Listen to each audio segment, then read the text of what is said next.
మిత్రులందరికీ నమస్కారం. ఈరోజు ఒకవైపు భారతదేశంలో దేశం కోసం మన సైనికులు సరిహద్దుల్లో యుద్ధం చేస్తూ ఉన్నారు. మరోవైపు మన రాష్ట్రంలో చూస్తే ఆరుగాలం కష్టపడి పండించిన పంట అమ్ముకోవడానికి రైతులు కళ్ళాల్లో యుద్ధం చేస్తున్నటువంటి పరిస్థితి. కానీ మన రేవంత్ రెడ్డి గారు మాత్రం, ముఖ్యమంత్రి గారు, ఈ రెండింటికి నాకేం సంబంధం లేదన్నట్టు అందాల పోటీలను మాత్రం నిర్వహిస్తున్నాడు. ఈజ్ బిజీ విత్ అందాల పోటీలు. అందాల పోటీల మీద రివ్యూలు చేస్తున్నాడు.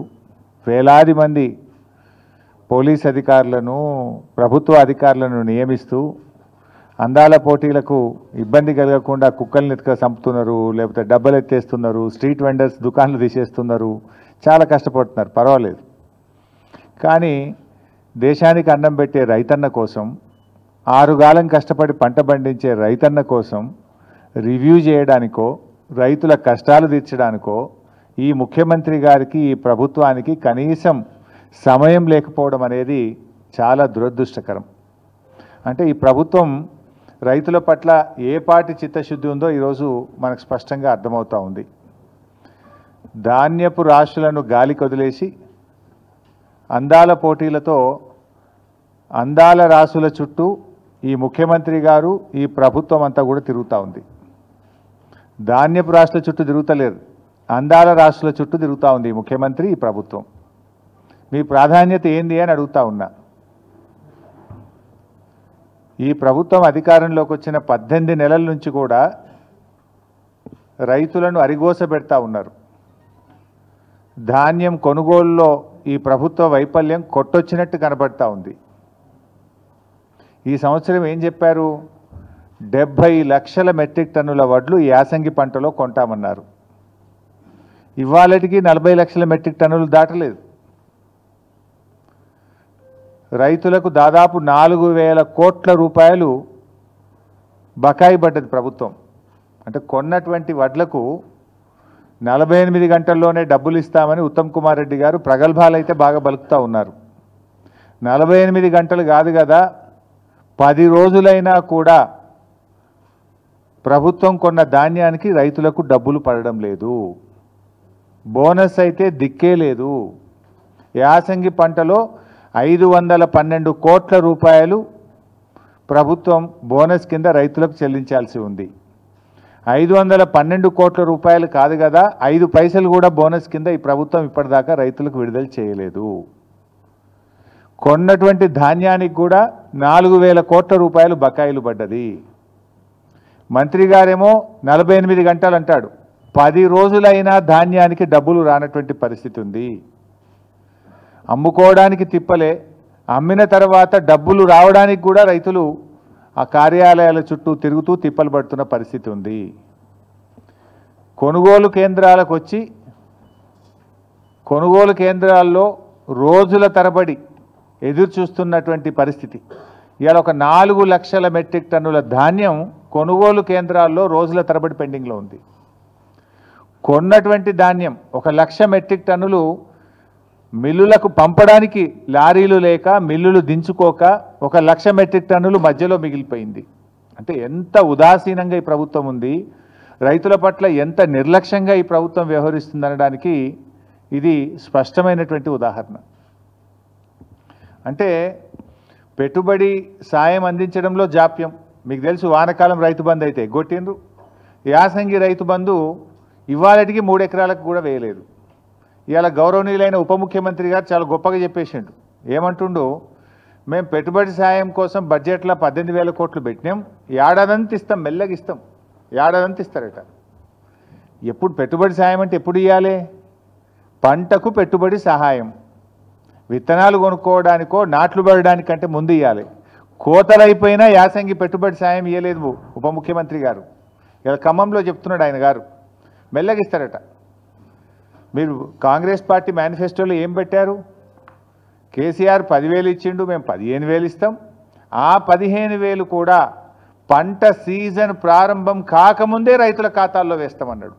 ఇప్పుడు పంట సీజన్ ప్రారంభం కాదు, పంట సీజన్ అయిపోయింది, అయినా కూడా ఇంకా ఖాతాల్లో డబ్బులు పడలే. ఓడదాటదాకా ఓడమల్లప్ప, ఓడదాటినాక బోడమల్లప్ప. ఇది ఇంకా అసెంబ్లీ బడ్జెట్ స్పీచ్లో చెప్పింది ఈ డైలాగ్ బట్టి విక్రమార్క గారు. ఇది నీకే వర్తిస్తుంది విక్రమార్క గారు. మొన్నటి బడ్జెట్ సమావేశాల్లో బడ్జెట్ స్పీచ్లో ఈ కథ చెప్పిండు. ఓడదాటినాక ఓడమల్లప్ప అంటే బోడదాటినాక బోడమల్లప్ప అని, ఓడదాటినాక బోడమల్లప్ప అని కథ చెప్పిండు. ఇది ఎవరికి వర్తిస్తుంది బట్టి గారు? నీకే వర్తిస్తుంది. నీ మేనిఫెస్టో తీసి చూసుకో. పంట పెట్టుబడి సాయం రైతులకు అందించడంలో జాప్యం, కొనుగోలు కేంద్రాల్లో ధాన్యం కొనుగోలు చేయడంలో జాప్యం, కొన్న ధాన్యాన్ని మిల్లులకు తరలించడంలో జాప్యం, గన్నీ బ్యాగులను సమకూర్చడంలో జాప్యం, రైతులకు సకాలంలో 48 గంటల్లో డబ్బులు వేస్తామని చెప్పి చెల్లించడంలో జాప్యం, ధాన్యాన్ని లారీలు ఎక్కించడానికి హమాలీలు లేరు, హమాలీలను సమకూర్చడంలో వైఫల్యం, కొనుగోలు కేంద్రాల్లో కనీస సౌకర్యాలు త్రాగునీరు కానీ వడదెబ్బ తగలకుండా నీడను కలిగించడంలో ప్రభుత్వ వైఫల్యం, గన్నీ బ్యాగులు సకాలంలో సమకూర్చడంలో వైఫల్యం, గొప్పగా చెప్పిన బోనస్ను అందించడంలో ఘోర వైఫల్యం. అంటే మొత్తంగా కూడా అంతా బోగస్. ముఖ్యమంత్రి గారు పోయిన అసెంబ్లీ సమావేశాల్లో మాట్లాడుతూ మా ప్రభుత్వంలో తరుగే తీయడం లేదు, అసలు తరుగు ప్రశ్నే లేదు మా ప్రభుత్వంలో అని చాలా గొప్పగా అసెంబ్లీలో భారీ డైలాగులు కొట్టిండ్రు. ములుగు జిల్లా గోవిందరావుపేట మండలంలో ఒక జట్టి రాజు అనే ఒక రైతు 10 కిలోల తరుగు తీస్తున్నారని ఆత్మహత్యా యత్నం చేసుకున్నాడు. క్వింటాల్కు 10 కిలోల తరుగు తీస్తున్నారు. రేవంత్ రెడ్డి చెప్తాడు అసలు తరిగే తీస్తలేరు మా ప్రభుత్వంలోనే అసెంబ్లీలో చెప్తాడు. ములుగు జిల్లా సీతక్క గారి నియోజకవర్గం గోవిందరావుపేట మండల కేంద్రం, అదే గ్రామంలో జట్టి రాజు అనే రైతు 10 కిలోల తరుగు తీస్తుంటే పురుగుల మందు దాగి ఆత్మహత్య చేసుకునే ప్రయత్నం చేసిండ్రు. ఇవాళ రాష్ట్ర వ్యాప్తంగా కూడా మీరు చూస్తే ఇవాళ రాష్ట్ర వ్యాప్తంగా చూస్తే తరుగు పేరుతో రైతులకు అన్యాయం జరుగుతుందని చెప్పి ఇవాళ అనేక చోట్ల ధర్నాలు జరుగుతూ ఉన్నాయి. సకాలంలో వడ్లు కొనడం లేదు, మొలకెత్తుతున్నాయి. మొన్న నా నియోజకవర్గం ఇరుకోడు గ్రామంలో నేను వెళ్తే వడ్లు వర్షం పడి ప్రభుత్వం కొనకపోవడం వల్ల మొత్తం మొలకలెత్తినాయి. మొలకలెత్తి రైతులు అసలు 600-700 క్వింటాలకు ప్రైవేట్ వాళ్ళకు అమ్ముకుంటున్న పరిస్థితి. అంత దారుణమైన పరిస్థితి క్షేత్రస్థాయిలో ఉంది. ఇవాళ కొనుగోలు కేంద్రంలో కొన్న వడ్లు కూడా సకాలంలో తరలించక సంచులు తడిచిపోతున్నాయి. 3-4 రోజులు కొనుగోలు కేంద్రంలో, అసలు వారం 10 రోజులు అవుతుంది, కొన్నాక కూడా 3-4 రోజుల దాకా మిల్లులు దించుకోవడం లేదు. అంటే ఒక్కొక్క రైతు 10 రోజులు ఉంటుండు కళ్ళంలో. వడ్లు తెచ్చినప్పటి నుంచి మిల్లులో దించే వరకు 10 రోజులు పడిగాపులు గాయాల్సి వస్తూ ఉంది. మరి బాయికాడ బర్రేం కావాలి, దుడ్డేం కావాలి, మళ్ళీ వానకాలం వర్షాలు పడుతున్నాయి, వర్షాకాలానికి రైతు సమాయత్తం కావాలన్నా వద్దా? 10 రోజులు పండించిన ధాన్యాన్ని అమ్ముకోవడానికి కళ్ళాల్లో రైతులు వేచి చూడాల్సిన పరిస్థితి ఏర్పడితే ఏంటి? ఎందుకంటే ఇక్కడ వడ్లు ఆరబెట్టడానికి, వడ్లు కొనడానికి వారం రోజులు పడుతుంది, మళ్ళీ లోడ్ అయినాక రైస్ మిల్లులో దించుకోవడానికి 2 రోజులు 3 రోజులు పడతా ఉంది. రైస్ మిల్లులో దిగి రైతు సంతకం పెట్టేదాకా అక్కడ ఉండాల్సి వస్తుంది. 10 రోజులు రైతు తాము పండించిన పంట అమ్ముకోవడానికి ఈ ప్రభుత్వంలో ఇబ్బందులు పడాల్సినటువంటి పరిస్థితి ఏర్పడతా ఉంది. ముఖ్యంగా ఈ ప్రభుత్వం చాలా విషయాలు చెప్తూ ఉంటారు. మాటలు ఘనం, చేతలు శూన్యం. ఈరోజు కొనుగోలు కేంద్రాల్లో కనీస వసతులు లేకపోవడం వల్ల, నీడ లేకపోవడం వల్ల, త్రాగునీటి వసతి లేకపోవడం వల్ల, రోజుల తరబడి ఎండలో ఉండడం వల్ల పిట్టల్లాగా రైతులు చనిపోతూ ఉన్నారు. నిన్న మహబూబాబాద్ జిల్లా పోచంపల్లి గ్రామంలో గొగులోతు కిషన్ అనే రైతు నిన్న కూడా చనిపోవడం జరిగింది. ఇలా గొగులోత్ కిషన్ ఎందుకు చనిపోయిండు? రోజుల తరబడి అక్కడ ఉండి గొగులోత్ కిషన్ రోజుల తరబడి ఆ పంట అమ్ముకోవడానికి కొనుగోలు కేంద్రంలో ఉండి తీవ్రమైన వడదెబ్బకు లోనైపోయి గొగులోత్ కిషన్ గారు నిన్న మహబూబాబాద్ జిల్లాలో చనిపోవడం జరిగింది. అదేవిధంగా 15 ఏప్రిల్లో జగిత్యాల జిల్లాలో ధారూరు గ్రామంలో వడదెబ్బ దాకి జలపతి రెడ్డి అనేటువంటి రైతు కొనుగోలు కేంద్రంలోనే వడ్ల కుప్ప మీదనే చనిపోయినటువంటి పరిస్థితి. అదేవిధంగా ఏప్రిల్ 21వ తేదీ మహబూబాబాద్ జిల్లా తొర్రూరు గ్రామంలో ప్రేమలత గారు మహిళా రైతు హనుమాన్ల ప్రేమలత గారు మహిళా రైతు వడదెబ్బ తగిలి తొర్రూరులో వారు వడ్ల కుప్ప మీదనే చనిపోయినటువంటి పరిస్థితి. అదేవిధంగా నెల్లుకుదిరి మండలం మదనతుర్తి గ్రామంలో బిర్రు వెంకన్న, చూడండి వడ్ల మీదనే బిర్రు వెంకన్న అనే రైతు వడ్ల మీదనే చనిపోయినటువంటి పరిస్థితి. ఎండ దెబ్బ తగిలి కళ్ళంలోనే తాను ఆరుగాలం కష్టపడి పండించిన పంట మీద ధాన్యం మీదనే చనిపోయినటువంటి బిర్రు వెంకన్న దృశ్యం ఇది. అదేవిధంగా మన జనగామ నియోజకవర్గం చేర్యాల మండలంలో ఆకునూరి గ్రామంలో చింతకింది హనుమయ్య అనేటువంటి రైతు అక్కడే కళ్ళంలోనే మరి ధాన్యం అమ్ముకోవడానికి వచ్చి అక్కడే చనిపోవడం జరిగింది. అంటే ఈ రకంగా ధాన్యపు రాశులే సాక్షిగా కొనుగోలు కేంద్రాల్లోనే రైతు మరణాలు జరుగుతూ ఉంటే ఈ ప్రభుత్వానికి చీమగుట్టినట్టు కూడా లేదు. ఈ మరణాలు సహజ మరణాలు కావు, ఇవి రేవంత్ రెడ్డి ప్రభుత్వం యొక్క నిర్లక్ష్యం వల్ల జరిగినటువంటి మరణాలు. ఈ మరణాలకు రాష్ట్ర ప్రభుత్వమే బాధ్యత వహించాలి. ఈ రైతులకు ఒక్కొక్కరికి 25 లక్షల ఎక్స్గ్రేషియా ఇచ్చి ఆ కుటుంబాలను ఆదుకోవాలని చెప్పి నేను ప్రభుత్వాన్ని డిమాండ్ చేస్తూ ఉన్నా. ఎందుకంటే ఇవి సహజ మరణాలు కావు, ఒక రకంగా చెప్పాలంటే ఇవి ప్రభుత్వ హత్యలు, ప్రభుత్వ నిర్లక్ష్యం వల్ల జరిగినటువంటి మరణాలు. గతంలో బీఆర్ఎస్ ప్రభుత్వం మీద దుమ్మెత్తి పోసినటువంటి కాంగ్రెస్ నాయకులు ఇవాళ ఎందుకో కల్లాల కాడికి పోతలేరు. ఆనాడు బీఆర్ఎస్ ప్రభుత్వంలో అన్నీ చక్కగా జరుగుతుంటే కూడా మా మీద బుర్ర జల్లాలని కల్లాల్లోకి వెళ్ళి నానా యాగి చేసినారు. ఇవాళ ముఖ్యమంత్రి పట్టించుకోడు, మంత్రులు కల్లాల కాడికి పోరు, ఎక్కడ రివ్యూ చేయడానికి వీళ్ళకి టైమే దొరకలేదు. రైతులంటే వీళ్ళకి ప్రేమే లేదు ఈ ప్రభుత్వానికి. అంటే రైతుల పట్ల కాంగ్రెస్ ప్రభుత్వం చూపుతున్నటువంటి నిర్లక్ష్యం ఇవాళ వారి ప్రాణాల మీదకి వచ్చినటువంటి పరిస్థితి. ప్రభుత్వం అసలు రివ్యూ లేకుండా మొద్దు నిద్రపోతున్నటువంటి పరిస్థితి. ముఖ్యంగా ఇవాళ ఈ ప్రభుత్వం ఏ విషయంలో మీరు రైతుల విషయంలో గమనిస్తే వానకాలం ముఖ్యమంత్రి ఏమో ఈజ్ బిజీ విత్ అందాల పోటీల రివ్యూలు. ఎక్కడ పెట్టారు ఆ రివ్యూ కూడా? పోలీస్ కమాండ్ అండ్ కంట్రోల్ రూమ్లో. ఆ పోలీసు వాళ్ళని కూడా పనిచేసుకోనియకుండా సెక్రటరేట్ ఓడిన గారు అయితే జూబ్లీ హిల్స్ ప్యాలెస్, లేకపోతే పోలీస్ కమాండ్ కంట్రోల్ రూమ్. నెల రోజులకు ఒక్కసారి కూడా సెక్రటరేట్ ముఖం చూస్తలేడు. ఇవాళ ఆ పోలీస్ కమాండ్ కంట్రోల్ రూమ్లో అందాల పోటీల మీద రివ్యూ పెడుతున్నావు కదా రేవంత్ రెడ్డి గారు, మరి రైతులకు రైతు బంధు అందిందా లేదా అని ఎందుకో రివ్యూ పెట్టవు? వానకాలం రైతు బంధు ఎగబెట్టివి, యాసంగి రైతు బంధు సగం మంది కూడా అయిపోతివి. రుణమాఫీ అందిందా లేదా?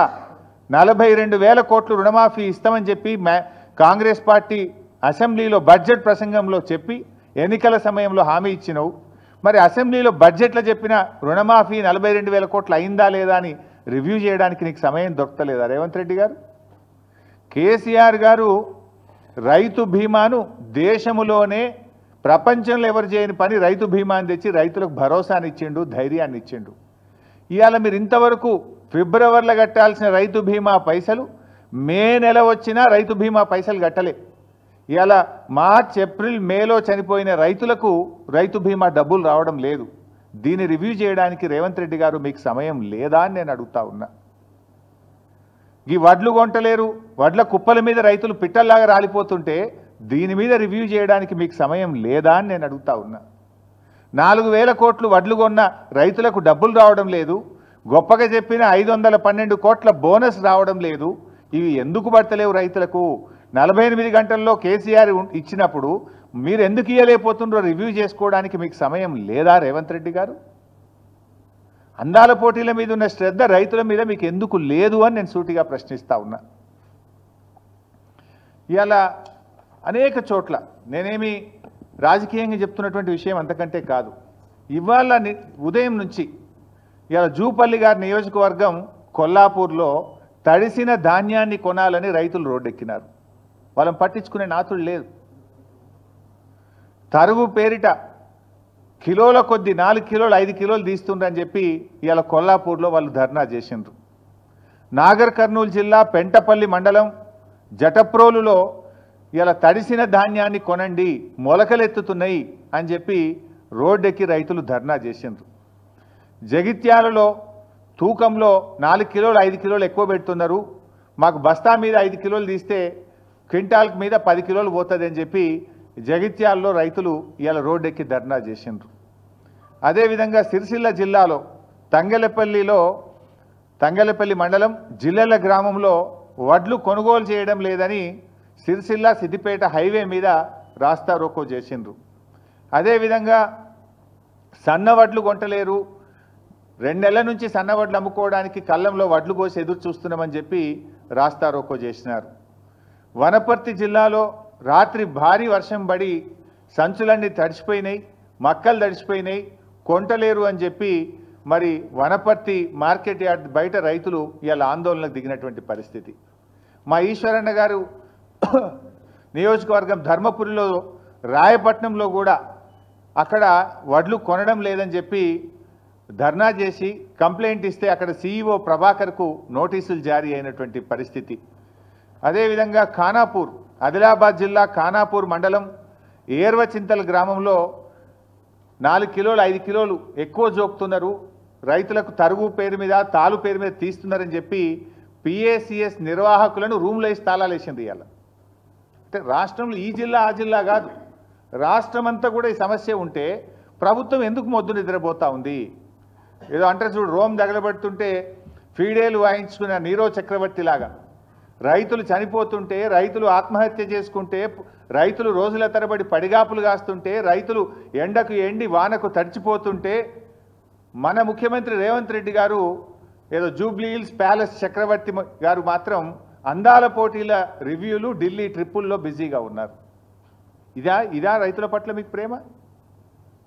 మీకు ఓట్లేసి మిమ్మల్ని అధికారంలోకి తెచ్చి మిమ్మల్ని నమ్మి నువ్వు ఒకటే నాడు 2 లక్షల పైన రుణమాఫీ చేస్తా అని, 15,000 రైతు బంధు ఇస్తా అని, అన్ని పంటలకు బోనస్ ఇస్తా అని, పంటల బీమా తెస్తా అని ఒక్కటన్నా వరంగల్ డిక్లరేషన్లోని ఒక్కటన్నా నువ్వు అమలు చేసినవా రేవంత్ రెడ్డి అని నేను అడుగుతా ఉన్నా. రాహుల్ గాంధీ ఆయనే వచ్చి ఆ డిక్లరేషన్ను వరంగల్లో విడుదల చేసిండు. ఆయన అడగడు, ఈయన అమలు చేయడు. రాహుల్ గాంధీ కూడా బాధ్యత ఉంటుంది కదా, అడగాల్సిన బాధ్యత నీ చేతిలో. రాహుల్ గాంధీ క్రెడిబిలిటీ ఏముంటుంది రేపు? రాహుల్ గాంధీ రేపు వచ్చి ఉపన్యాసం చెప్తాడు, వింటాడా? ఏమని నమ్మాలి? ఏమని చెప్తావు? వరంగల్లో ఇచ్చిన హామీ ఒక్కటి అమలు చేయలే అని రాహుల్ గాంధీ ముందు క్షమాపణ చెప్పాలి. ఏడాది అర్థమైంది, ఇంకెంతకాలం మోసం చేస్తారు? ఇచ్చిన హామీలు అమలు చేయమంటే రేవంత్ రెడ్డి గారు నన్ను ఢిల్లీకి పోతే చెప్పులు ఎత్తుకుపోయడం లెక్క చూస్తురు, నాకు అప్పు పుట్టలేదు అని రేవంత్ రెడ్డి గారు మాట్లాడతారు. ఇవాళ పరిస్థితి ఏంటంటే ఆఖరికి పాకిస్తాన్ను నమ్మి అప్పిస్తున్నారు తప్ప రేవంత్ రెడ్డిని నమ్మి ఎవడు అప్పిస్తలేడు. నిన్న కూడా ఏదో పేపర్లు చూస్తే పాకిస్తాన్కి అప్పించినట్టు కనబడ్డది. అంటే నీ పరిస్థితి అట్లా తయారైపోయింది. ఏంది అసలు? నీకు పాలన చేతగాక, నీ ప్రజెంటేషన్ సరిగా లేక, నువ్వు ప్రతిపక్షం మీద బురద జల్లబోయి నువ్వు తీసుకున్న గోతులే నువ్వే పడ్డావు. ఇప్పుడు ప్రభుత్వాన్ని నడపడం అంటే ప్రతిపక్షాల మీద దుమ్మెత్తి పోసినంత సులువు కాదు రేవంత్ రెడ్డి గారు. ఇప్పటికైనా పాలన మీద దృష్టి పెట్టు, రైతుల కష్టాలు తీర్చాలని చెప్పి నేను రేవంత్ రెడ్డి గారిని కోరుతా ఉన్నా. తక్షణమే ముఖ్యమంత్రి గారు రివ్యూ చేసి ధాన్యం కొనుగోళ్లను వేగవంతం చేయండి. నిన్న వర్షం పడ్డది, ఇవాళ రేపు కూడా వర్షాలు ఉన్నాయని వాతావరణ శాఖ చెప్తా ఉన్నారు. తడిసిన ధాన్యాన్ని కూడా రైతులకు ఇబ్బంది కలగకుండా అధికారులందరినీ కూడా తహసీల్దార్లను, ఆర్డీఓను, DM సివిల్ సప్లైను, జాయింట్ కలెక్టర్లను క్షేత్రస్థాయిలో పంపించి మంత్రులు కూడా క్షేత్రస్థాయిలో వెళ్ళి తడిసిన ధాన్యాన్ని వెంటనే కొనుగోలు చేసి రైతులకు నష్టం జరగకుండా చూడండి. అసెంబ్లీలో ఉపన్యాసాలు ఇచ్చుడు కాదు, తరుగు తాలు పేరు మీద 5 కిలోల నుంచి 10 కిలోల వరకు రైతుల దగ్గర క్వింటాల్కు కట్ చేస్తూ ఉన్నారు కనుక దాన్ని రివ్యూ చేసి తాలు తరుగు లేకుండా కొనుగోలు జరిగే విధంగా రేవంత్ రెడ్డి గారు చర్యలు తీసుకోవాలని చెప్పి మేము డిమాండ్ చేస్తూ ఉన్నాం. ఒకవేళ ప్రభుత్వం స్పందించకపోతే బీఆర్ఎస్ పార్టీ పక్షాన పెద్ద ఎత్తున కార్యాచరణ సిద్ధం చేసుకొని బీఆర్ఎస్ పార్టీ రైతుల పక్షాన పోరాటం చేస్తుందని చెప్పి కూడా ఈ ప్రభుత్వాన్ని హెచ్చరిస్తూ ఉన్నాం. Thank you.